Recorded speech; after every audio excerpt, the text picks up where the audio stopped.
All right, we're ready with Kevin. Start off with Greg Logan from Newsday. Kevin, the other day with James Harden, we were discussing how little time you three guys have all had together, and I asked if how much communication you have, and he says it's constant communication between you guys, talking things through and so on. And I just want to know from your perspective, how enjoyable has that process been for the three of you, and also what do you have to try to focus on in order to get on the same page as quickly as possible? Well, we love the game so much, and we love the NBA. So it's always good to talk about the game of basketball, whether it's with us, whether it's around the league, whether it's schemes and different players that we like. So it's always good to have that constant dialogue. That shows that basketball's in our DNA.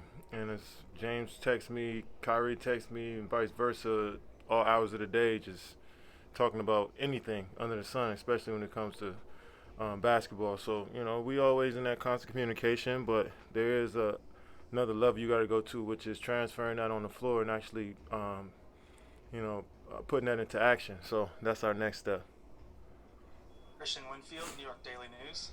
Hey, what's going on, Kevin? I got two for you. First, You always got two. yeah, I can't help it. First, with Marcus Smart, how do you approach a guy who can have so many different impacts on the game that don't necessarily reflect themselves on the stat sheet? Like, how do you try to get a handle on a guy like that? I don't know what he does.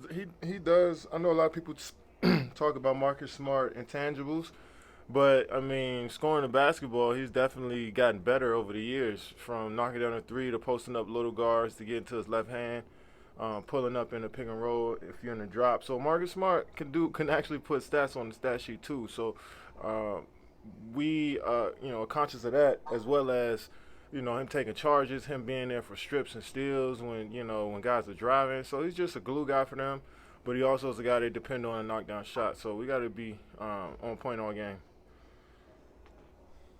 This is Salters, ABC. What was the next one, Christian? We'll come back to you, Christian. All right. Go Go ahead. Go ahead. No, ladies first. Ladies first. Always. Hey, Kevin. I wanted to find out about you said, it's one thing to have the DNA, another to transfer it to the floor. Do you have any concerns at all about being able to, I'm sorry, I had my video off because I'm not looking that great, but any concerns You at look all amazing. about being able to transfer to the floor and it not happening? You don't have a lot of time. It's got to be now.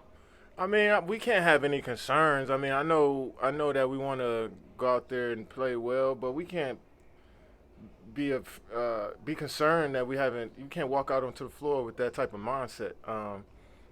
We understand that we haven't played a lot of games together, but we have been on the court together in practices. We have been around each other in the training facility, on the bus, on the plane. So, if we can't get on the floor, we've been trying to fill in the blanks with other stuff as far as watching film, communicating, just talking out what we see amongst each other.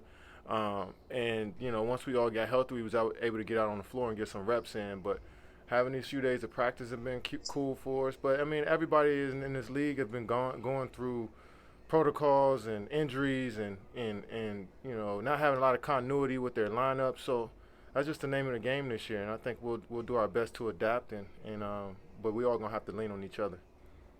Thank you. Alex Schiffer with The Athletic. Hey Kevin, I just got one for you. Tomorrow's your first playoff game in about 2 years. I'm curious what your emotions are heading tomorrow. Are you amped, little nerves there, or something else? I try not to have any emotions. Just go out there and do my job as best as I can, play as hard as I can every minute when I'm out there. I mean, that's just simply that's how I approach it. Go back to Christian. What's going on? I guess my question is, over the years that you spent in Golden State, was there anything that you learned about what it takes to win a championship that maybe you didn't know beforehand that you can translate here into this situation now? I mean, it felt like I didn't play in finals series, since I was And since 2010, I think we like 4 or 5 times we done played the champions in whether it's a second round or the conference finals. So I felt like I understood what attention to detail meant. You know, how each possession is important, how you can't beat yourself in the game as far as turnovers and offensive rebounds and taking bad shots. So I figured that out, early on in my career, or what not to do in those moments. But when I got to Golden State, I felt like we finally executed on what the stuff that I was thinking or stuff that I felt like was, key to winning. So I felt like it's a natural progression of learning how to win big basketball games in the NBA at this level, and that experience is going to help me today. Jared Wise, The Athletic.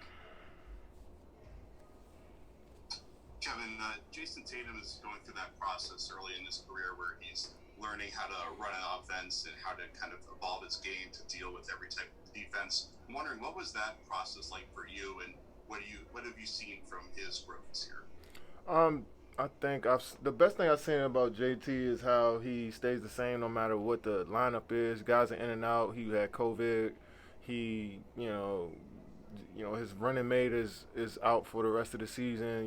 Kimba was in and out the lineup, and he stayed solid. I mean, the way he played the game, he never, changed his style from scoring from the top of the key, from the post, from either side of the floor, adding the passing into the game now. So he just, I felt like he had some blinders on and just focused in on developing and continue to grow as a player. And, that's why I admire the most from afar. But he's learning more and more about NBA defenses, and as a young guy, he's been through so much already. So he's only going to get smarter. So, I think at this point, people have thrown everything at him, and, he's handling it pretty well. Blake Andrews, ESPN.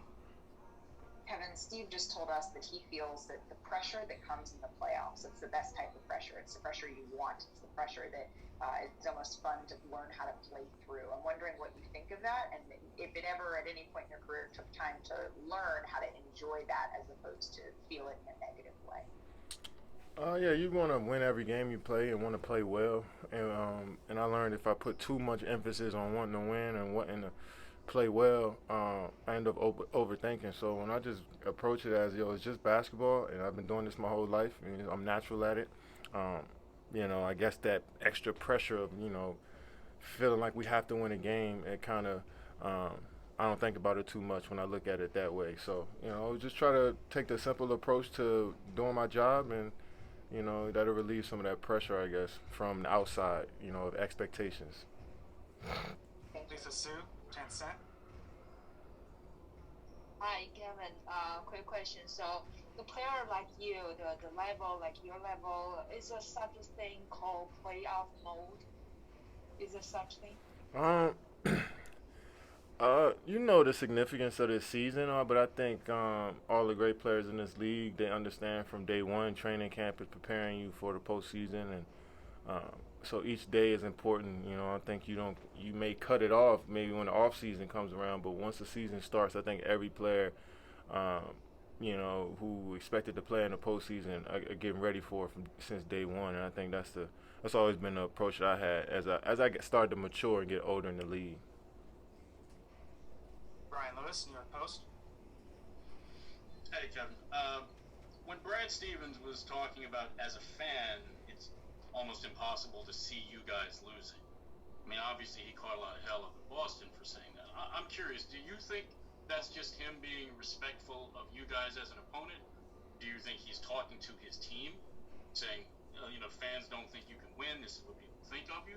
Or do you think that he's just kind of using reverse psychology on you guys?